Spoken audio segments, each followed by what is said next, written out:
Hello, dear friends, and thank you for joining me for a walk through an exhibit at the National Museum of Colombia. This exhibit is called A Time Unforgotten, Dialogues from the Pre-Hispanic World. The dialogue between objects in the past and the present diminishes the abyss of time and space, connecting us with our ancestors. Without much further ado, let's jump in. Production, the place of food. The Water Bearers by Jorge Eliastriana. That's a lovely painting, isn't it? I love the transparent nature of what they're bearing, of what they're carrying. That's such lovely earthy colours. I really get a sense of place. So this one does have narration, but I've turned that off for relaxation. It's a bit of a robot voice. But the production of foodstuffs heralded a substantial transformation in the ancient lifestyles of the pre-Hispanic groups who lived in what is now present-day Colombia. Agriculture developed in the areas surrounding permanent settlements and slowly replaced hunter-gatherer activities. Food was prepared, stored, and consumed with utensils crafted by each family. And this is a sieve. A wicker sieve, I guess. It's maybe sieved through wheat or rice.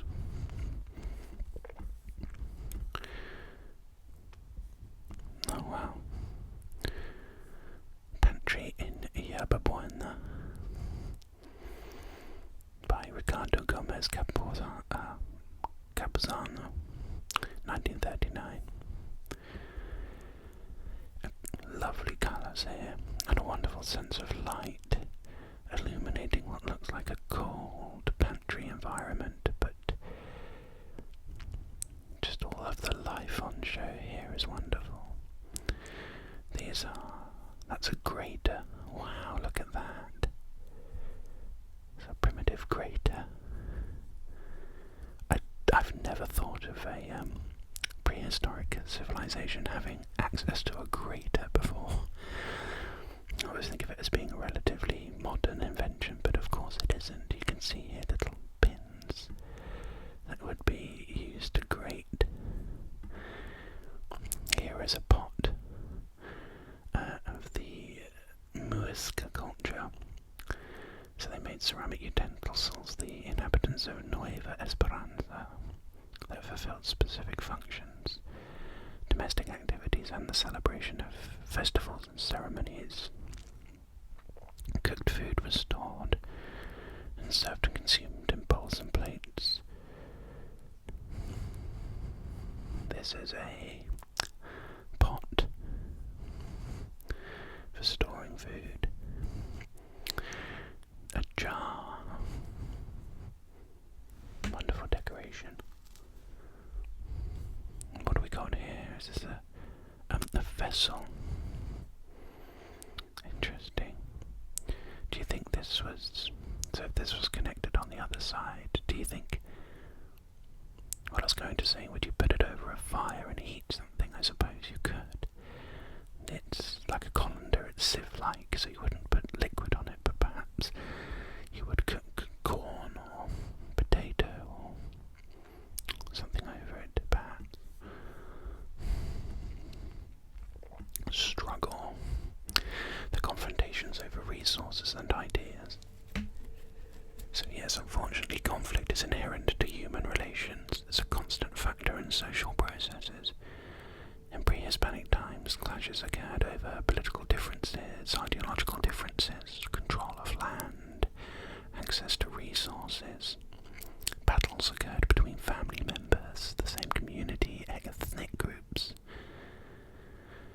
In some areas of Colombia, we've got relics from those confrontations: arrowheads, sharpened spears, macanas or hardwood swords, highly detailed ceramic figurines representing the warriors of the day buried in the landscape, or positioned by fences. A battle at the Rio Palo.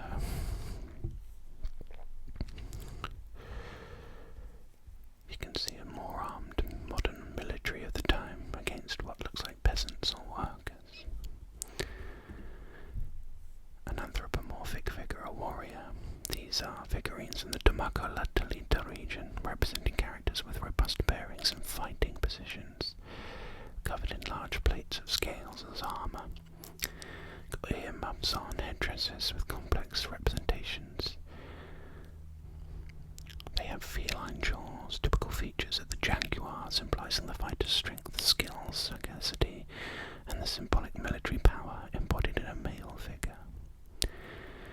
Interesting how they brought in animal power. Wonderful configurations, wonderful poses. What's over here? Oh, work. We missed that. Daily life in pre-Hispanic times included a range of activities that guaranteed the survival of the population, and underlain by the status and power of certain individuals, and encouraged the observation of the heavens. So these were carried out in familial settings or communal spaces, some required more time and skill than others. This is a figure of the pregnant woman. It's written in Spanish. Shall I give it a go? Shall I read it? I greatly apologise to any Spanish speakers here who I may be about to offend. La vida diaria en el pasado prehispánico contempló una diversidad de actividades que garantizaron la supervivencia de los pueblos, resultaron el estatus y el poder de los individuos y propiciaron la observación del cosmos. Esos oficios fueron realizados en ámbitos familiares o en círculos comunitarios, y algunos exigieron más tiempo y destreza que otros. En redes, bosques, mares, ríos y lagos se desarrolló la agricultura, la cacería, la pesca. I'm so sorry. If we come up against any more Spanish, I will not read it. I realised halfway through that I really shouldn't be doing it, but I'd committed. Oh, look, a dart case. That's interesting. What's that? Is that like a hollowed out or a husked vegetable shell or something? To put your darts in, to hunt with. An arrowhead. That looks sharp and vicious. Just like that one. Another arrow. Here is a vessel representing a female figure with a child on her back. That's very cute. And other, just says other. So we don't know what this is. It could be a musical instrument. It could be an adornment to something, perhaps. What's this here? Weaving workshop at the Cundinamarca or Martha Central Penitentiary. So since the beginning of the 19th century, it was considered that Colombia's social order and economic progress would be achieved through education and the moralization of the different social sectors. In the 1940s, this penitentiary, the current headquarters of the National Museum of Colombia, artisan workshops were created. Prisoners learned various trades, such as making rugs. They were trained in the industrial arts, contributing to improving their situation and supporting the national industry. And here is an image of agricultural work. Lovely brushstrokes here by Alpio Jaramillo, 1955. What's this? Spears, oh no, arrows, from the Yuko ethnic group. They're very ornate, aren't they?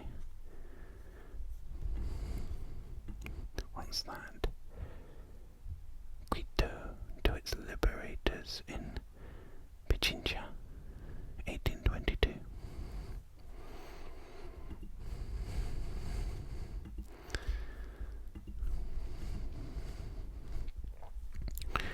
Let's move on. What do we got over here? Representation. The body as a symbol. Clothing, body ornaments, and skin painting conveyed messages, expressed knowledge about life and the cultural environment, and helped establish social relationships. Here's a self-portrait of Eugene Carrière, 1880. Something quite sinister about that, and quite Francis Bacon-esque. It's quite scary. What's this? A fragment. Wonderful little fragment though. These funny looking people on the top. A human figure.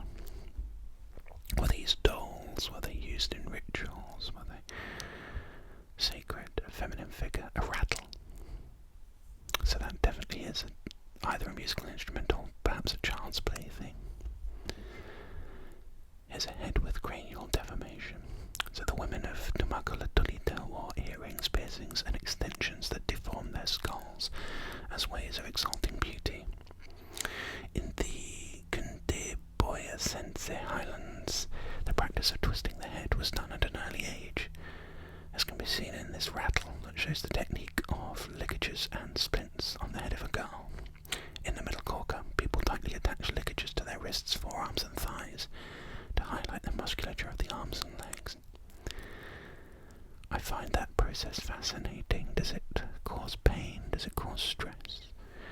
How does one feel with this deformation once it has happened? Here's a head with the slit features and lovely looking headdress. What's that? An anthropomorphic figure. I love it. There's just so much character and life to them. Just the way that he is sitting, or she is sitting, or they are sitting on this bench. Just, it just conveys so much life. Here are some figures by Leopoldo Richter in 1966. Wonderful colours.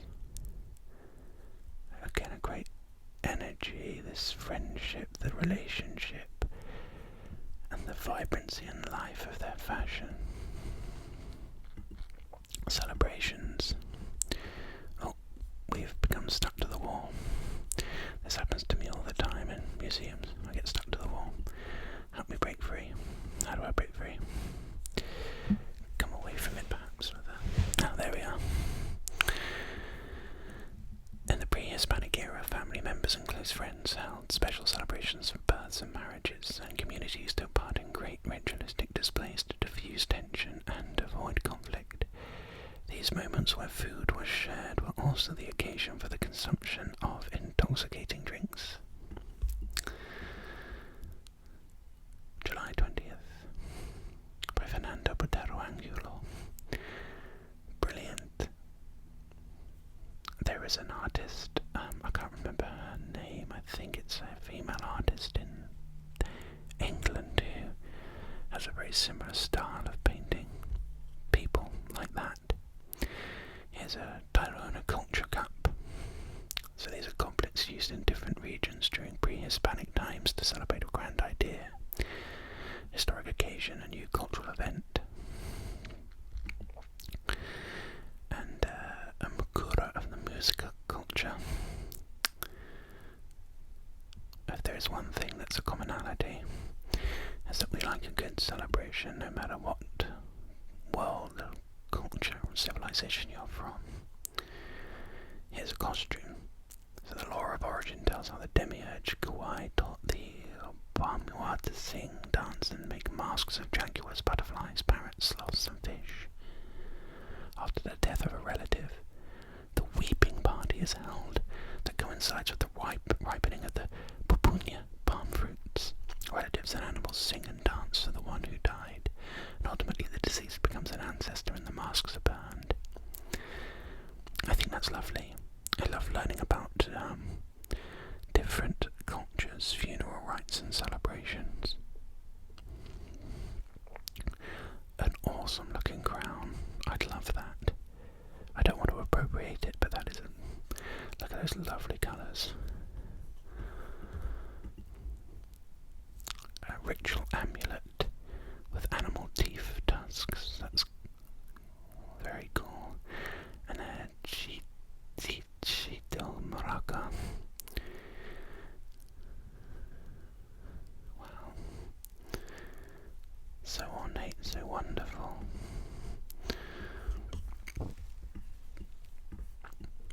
Graves and burials, the end of a person's life.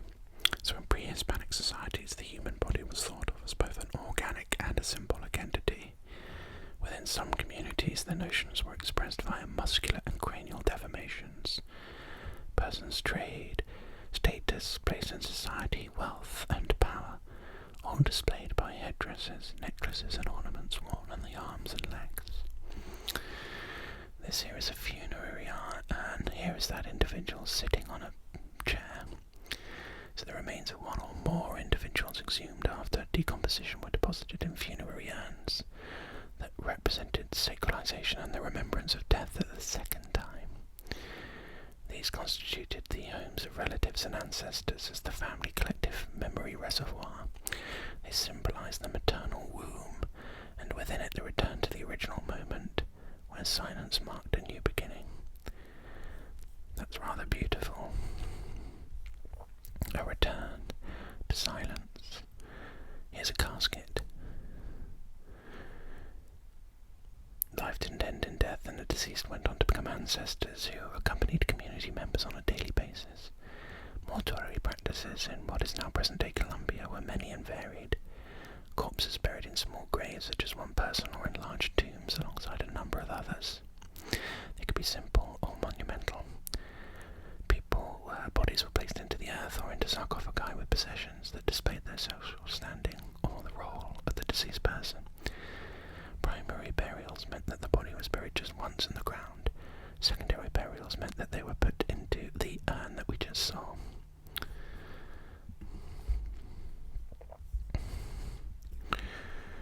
That's a spoon.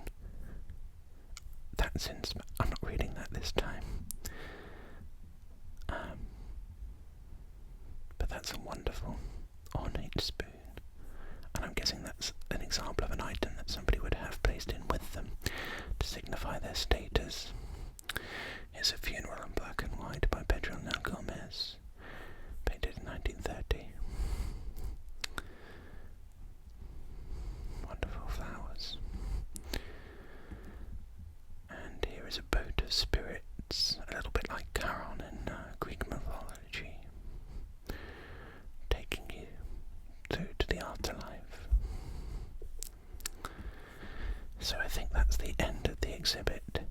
I'm glad it's virtual because it doesn't look like you can leave via this way. You'd have to get yourself back out via the way you came in. But this has been a wonderful little journey through the ornaments of Pre-Hispanic Colombia. And again, how great that I think we hadn't seen this one, dwelling. This is where language is learned along with the rules and norms for living in society. Here's a Acabado Bernal and his daughters, 1923, all engaging in different crafts and pursuits. What have we got here? A figure with house representation. So to the south of the Pacific Coast and Valle de Cauca, rectangular houses with wide front doors were erected. The beams were hardwood, the walls were barrec and decorated with expressive geometric lines and shapes and parallel lines. And that is a alcaraza with the representation of a house with hipped roof. Interesting shape. It's a container designed to preserve liquids and maintain their temperature. So it's a flask, basically. These guys were in it well before Chile's. The alcaraza produces whistles associated with the natural world by pouring liquids through one of its holes. This type of ceramic was made with kaolin and clay, specially treated by master artisans for privileged peoples. a vessel, all with representations of houses. Interesting that homes are the theme of vessels. What's this image here? Santa Ferreño interior by Ramon Torres Mendez, 1874. A woman in repose against a piano. Time is a fundamental part of life, and recalling the past has kept our history from slipping into oblivion. To make food, dwell in a place, and share a society, perform different tasks, exchange produce, visualize and symbolize the body's struggle for power, and exercise authority, fight for resources, and celebrate rituals founded on the eventualities of life and death. Well, that was very enjoyable. Thank you, Google Arts and Culture, created alongside the National Museum